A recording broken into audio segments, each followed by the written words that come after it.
నాగోబా జాతరలో చాలా ప్రాధాన్యం ఉన్న కార్యక్రమం దర్బార్.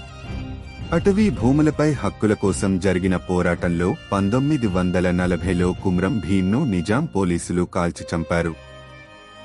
ఆదివాసీల తిరుబాటుపై అధ్యయనం చేయడానికి లండన్ విశ్వవిద్యాలయ ఆసియా మానవ పరిణామ శాస్త్ర విభాగాధిపతి Christoph von Furer Haimendorf Christoph von Furer Haimendorf ను నిజాం రాజు సలహాదారుగా నియమించారు. హైమన్ డాఫ్ రాసిన మనుగడ కోసం పోరాటం tribes of India the struggle four survival అనే గ్రంథంలో ఆదివాసీల తిరుగుబాటుకు కారణాలను వివరించారు. ఈ గ్రంథాన్ని కాలిఫోర్నియా యూనివర్సిటీ ప్రచురించింది. తరతరాల నుంచి వస్తున్న భూముల్లోంచి నిర్దాక్షిణ్యంగా గెంటేయడంతో కుమ్రం భీమ్ ఆధ్వర్యంలో 1940 జోడేఘాట్ బాబేఝరీ సాయుధ తిరుగుబాటు అనివార్యమైంది.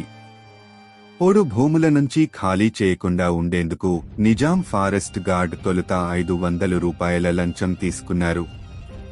కొంతకాలానికి వారి తాహతుకు మించి రూ. 2000 డిమాండ్ చేశారు. దీంతో కుమ్రం భీమ్ మరో 4 హైదరాబాద్ బయలుదేరి జోడేఘాట్లో సాగు చేసుకునేందుకు అధికారికంగా అనుమతి తీసుకున్నారు. ఆ పత్రాలను ఫారెస్ట్ వారికి చూపించిన ఫలితం లేకపోవడంతో ఆ తర్వాతి క్రమంలో ఫారెస్ట్ అధికారులపై దాడి చేశారు. అనంతరం అధికారులతో చర్చలు విఫలమవుతాయి. ఈ క్రమంలో తిరుగుబాటును అణిచేందుకు వచ్చిన పోలీసు బృందం కాల్పుల్లో భీమ్తో పాటు 10 మంది గోండులు మరణించారు. హైమన్ డాఫ్ సూచనల మేరకు 1942 నుంచి 1946 మధ్య కాలంలో నాగోబా జాతర వేదికగా ఆదివాసీ సమస్యల పరిష్కారానికి దర్బార్ ప్రారంభమైంది. అయితే ఇలాంటి దర్బార్ను పోలిన వ్యవస్థ ఒకటి అప్పటికే నాగోబా జాతరలో కొనసాగుతోందని ఆసిఫాబాద్కు చెందిన ఆదివాసీ నాయకుడు సిడాం అజ్జు బీబీసీతో చెప్పారు. ఆదివాసీ సమూహాల్లో పేరు పొందిన లక్కారంకు చెందిన గోండ్ రాజు ఆత్రం జగపత్ రాజా ఆధ్వర్యంలో నిర్ణయాలు జరిగేవని, నిజాం ప్రభుత్వ ఆధ్వర్యంలో 1943లో అధికారిక దర్బార్ ఏర్పాటు తర్వాత దీనికి మరిన్ని అధికారాలు వచ్చాయని ఆయన అన్నారు.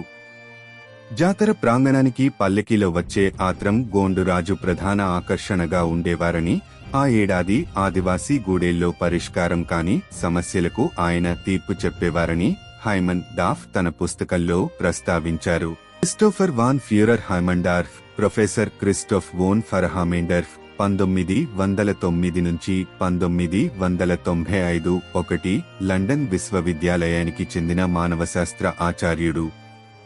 1940లో కొమరం భీమ్ అనే గోండు విప్లవకారుడు నిజాం నిరంకుశత్వంపై, దోపిడీ విధానాలపై తిరుగుబాటును లేవదీశాడు.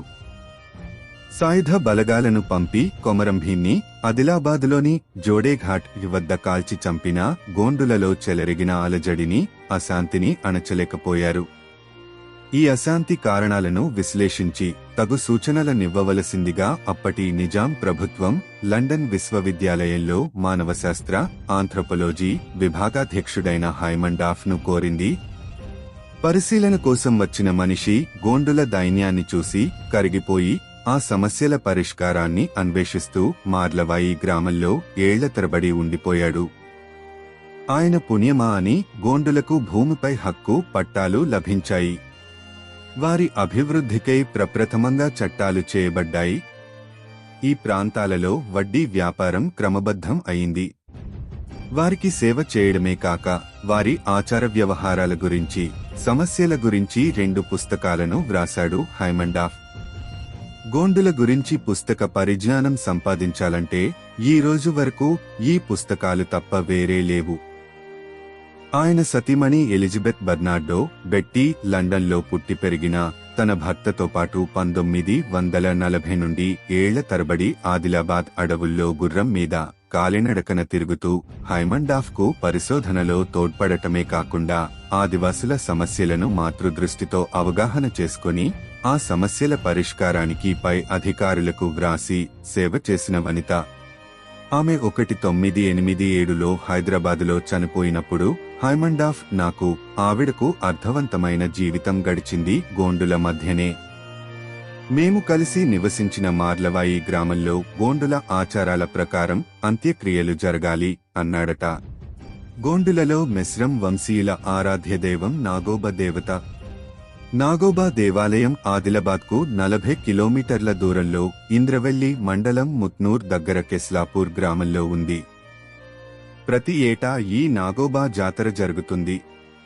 కొండలు కోనలు దాటి వచ్చే గిరిజనుల సమస్యలను తెలుసుకొని పరిష్కరించేందుకు జాతరలో దర్బార్ ఏర్పాటు చేయాలని ప్రొఫెసర్ హైమండాఫ్ అనుకొని మొదట 1946లో దర్బార్ను నిర్వహించాడు. స్వాతంత్ర్యం వచ్చిన తరువాత జిల్లా కలెక్టర్ ఆధ్వర్యంలో కొనసాగిస్తున్నారు. జాతర చివరి రోజున జరిగే ఈ దర్బార్కు గిరిజన పెద్దలు, తెగల నాయకులు, ప్రజాప్రతినిధులు, అధికారులు హాజరవుతూ ఉంటారు. ప్రొఫెసర్ హైమండాఫ్ మొత్తం 3 పుస్తకాలను వ్రాశాడు. అవి: 1 the Gonds of Andhra Pradesh, tradition and change in an Indian tribe 1979 Delhi, London. 2 a Himalayan tribe from cattle to cash 1980 Delhi, Berkeley. 3 tribes of India, the struggle for survival 2000.